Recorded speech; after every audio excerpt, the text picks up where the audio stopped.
श्री स्वामी समर्थ. स्वामी महाराज तुमच्या सर्व चांगल्या इच्छा पूर्ण करो ही स्वामींच्या चरणी प्रार्थना करते आणि आजच्या या नवीन व्हिडिओला सुरुवात करते.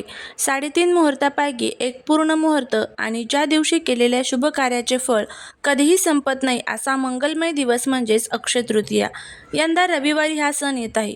अक्षय म्हणजे ज्याचा कधीही क्षय होत नाही, जे कधीही संपत नाही. हा दिवस अनेक कारणाने खास आहे. पौराणिक कथांनुसार याच दिवशी त्रेतायुगाची सुरुवात झाली. भगवान परशुरामांचा जन्म आणि माता गंगेचे पृथ्वीवर झालेले आगमन याच तिथीचे. एवढेच नाही तर भगवान श्रीकृष्णाने द्रौपदीला अक्षय पात्र दिले होते आणि सुदामाचे दारिद्र्य दूर करून त्याला अक्षय संपत्ती दिली होती. तो दिवसही हाच होता. अक्षय तृतीया म्हटलं की आपण सोने चांदी खरेदी करतो, कारण ते समृद्धीचे प्रतीक मानले जाते. पण या दिवसाचं खरं महत्त्व दडलंय ते दानात. उन्हाळ्याचे दिवस असल्याने या दिवशी मातीचा घडा, पाणी, छत्री, पंखे किंवा अन्नाचे दान केल्यास अक्षय पुण्य मिळते, अशी आपली संस्कृती सांगते. आपल्याकडे जे आहे त्यातील थोडा हिस्सा गरजूंना देणे हाच या सणाचा खरा आनंद आहे. यंदा ही तिथी रविवारी आली आहे. रविवार हा सूर्यदेवाचा वार, त्यामुळे आपल्या आयुष्यातील अंधार दूर होऊन प्रगतीचा सूर्य कायम तेजस्वी राहावा अशी प्रार्थना करण्याची उत्तम संधी आहे.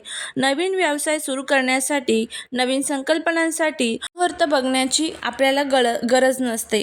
तर अशा पद्धतीने अक्षय तृतीयेचं आपण जे महत्त्व आहे तर ते बघितलेलं आहे. तर या अक्षय तृतीयेच्या दिवशी एक अतिशय प्रभावी असा आपल्याला हा उपाय करायचा आहे. हा उपाय जर आपण केला तर आपल्या घरात चहूबाजूने पैसा येईल, दारिद्र्य संपेल, घरामध्ये सुख, शांती, समृद्धी नांदेल, अखंड लक्ष्मी प्राप्ती होईल, नकारात्मक शक्ती ज्या आहेत त्या नष्ट होतील, घराची, पतीची, मुलांची भरभरून प्रगती होईल. तर असा हा प्रभावी उपाय कसा करायचा, कोणत्या वेळेत करायचा, याबद्दलची संपूर्ण माहिती आज या व्हिडिओमध्ये मी तुमच्यासोबत शेअर करणार आहे. त्यामुळे व्हिडिओ हा स्किप न करता शेवटपर्यंत पहा. जर तुम्ही या चॅनलवरती नवीन असाल तर चॅनलला सबस्क्राईब करा आणि असेच माहितीपूर्ण नवनवीन व्हिडिओ पाहण्यासाठी बेल आयकॉनलाही प्रेस करा, म्हणजे जेव्हा कधी मी नवीन व्हिडिओ अपलोड करेल त्याचं नोटिफिकेशन सर्वात अगोदर तुम्हाला भेटेल आणि तुम्ही एक पण व्हिडिओ मिस करणार नाही. त्याचबरोबर कमेंटमध्ये जय माता लक्ष्मी लिहायला अजिबात विसरू नका, जेणेकरून माता लक्ष्मीची तुमच्या कुटुंबावर, मुलांवर अगदी भरभरून अशी कृपा होईल. हा दिवस खऱ्या अर्थाने शुभ फलदायी ठरावा यासाठी आपल्या शास्त्रात काही नियम सांगितले आहेत. आज आपण जाणून घेणार आहोत त्या संदर्भात काय करावे, काय टाळावे. सकाळी लवकर उठून स्नान करावे. या दिवशी विष्णुदेव आणि माता लक्ष्मीची पूजा करणे अत्यंत शुभ मानले जाते. त्यांना पिवळी फुले, तुळशी पाने अर्पण करावी. अक्षय तृतीयेला दानाचा दिवस आहे, त्यामुळे दान आवर्जून करावे. शक्य असल्यास सोने चांदीची खरेदी करावी. जर ते शक्य नसेल तर घरातील स्वयंपाकघरासाठी नवीन भांडे किंवा एखादी छोटी वस्तू घेणेही शुभ मानले जाते. आपल्या पूर्वजांचे स्मरण करून त्यांच्या नावाने तर्पण किंवा दान केल्यास त्यांचा आशीर्वाद अक्षय राहतो. नवीन व्यवसाय, नवीन नोकरी किंवा कोणत्याही चांगल्या कामाची सुरुवात करण्यासाठी हा दिवस सर्वोत्तम मानला जातो. या दिवशी काय टाळावे? अक्षय तृतीयेच्या दिवशी मनात कोणाबद्दलही वाईट विचार आणू नका, कोणाशीही वाद घालू नका किंवा अपशब्द बोलू नका, कारण या दिवशी जे आपण पेरतो तेच अक्षय होते. या दिवशी मांसाहार किंवा मद्यपान करणे टाळावे. सात्विक आहार घेण्यास मन शांत ठेवावे. या दिवशी कोणाकडूनही कर्ज घेऊ नका. कर्ज मानले जाते की अक्षय तृतीयेला घेतलेले कर्ज लवकर फिटत नाही आणि आर्थिक ताण वाढू शकतो. हा दिवस लक्ष्मीच्या आगमनाचा असतो, त्यामुळे संध्याकाळच्या वेळी घर पूर्णपणे अंधारात ठेवू नका. उंबरठ्यावर दिवा लावा आणि घर स्वच्छ ठेवा. जुगार खेळणे किंवा कोणाची फसवणूक करणे यासारख्या गोष्टींपासून दूर राहा, अन्यथा त्याचे वाईट फळही अक्षय मिळू शकते. अक्षय तृतीया हा केवळ सोने खरेदीचा सण नसून तो पुण्य कमावण्याचा दिवस आहे. तुमची भक्ती, तुमचे दान तुमच्या आयुष्यात सुख समृद्धी घेऊन येत असते. त्यामुळे ह्या सर्व गोष्टी आपल्याला पाळायच्या आहेत, काही टाळायच्या आहेत. आणि त्याचबरोबर या दिवशी काही उपाय केल्याने शास्त्रानुसार केवळ आर्थिकच नाही तर मानसिक आणि आध्यात्मिक फायदेही मिळतात. या उपायामुळे महालक्ष्मी आणि विष्णूमुळे आपल्याला धनप्राप्ती होत असते. त्याचबरोबर पितृदोषापासून मुक्ती मिळत असते. या दिवशी केलेले कोणतेही कार्य अक्षय राहते. आज आपण अशाच एका गुप्त उपायाबद्दल बोलणार आहोत तुमच्या आयुष्यातील कितीही मोठी अडचण, गरिबी किंवा शत्रुपीडा दूर करू शकतो. जर तुमच्या घरात पैसा टिकत नसेल, पतीच्या कामात अडथळे येत असतील किंवा मुलांच्या प्रगतीत बाधा येत असेल तर हा व्हिडिओ शेवटपर्यंत पहा. उपाय पाहण्यापूर्वी आपण समजून घेऊया की आपल्याला आयुष्यात अचानक अडचणी का येतात. अनेकदा घराच्या मुख्य प्रवेशद्वारातून उंबरठ्यातून नकारात्मक ऊर्जा प्रवेश करते, ज्यामुळे घरात कटकटी वाढतात. कुंडलीतील दोषांमुळे मेहनतीचे फळ मिळत नाही. घराच्या उंबरठ्याची व्यवस्थित निगा न राखल्यामुळे लक्ष्मी प्रसन्न होत नाही.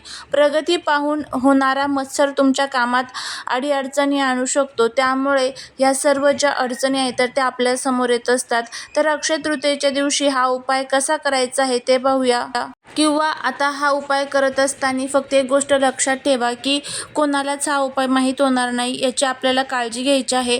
अक्षय तृतीयेच्या दिवशी घरातील महिला पुरुष कोणीही हा उपाय करू शकतं.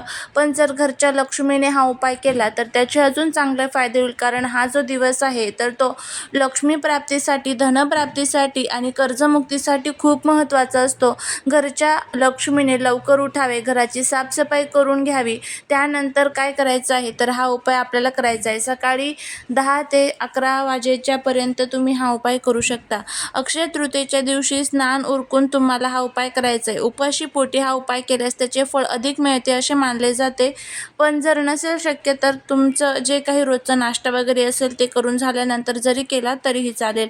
आता यासाठी काय करायचं आहे तर 1 रुपयाचे एक नाणे घ्यायचे आहे, थोडी पिवळी मोहरी घ्यायची आहे आणि एक हळकुंड घ्यायचा आहे.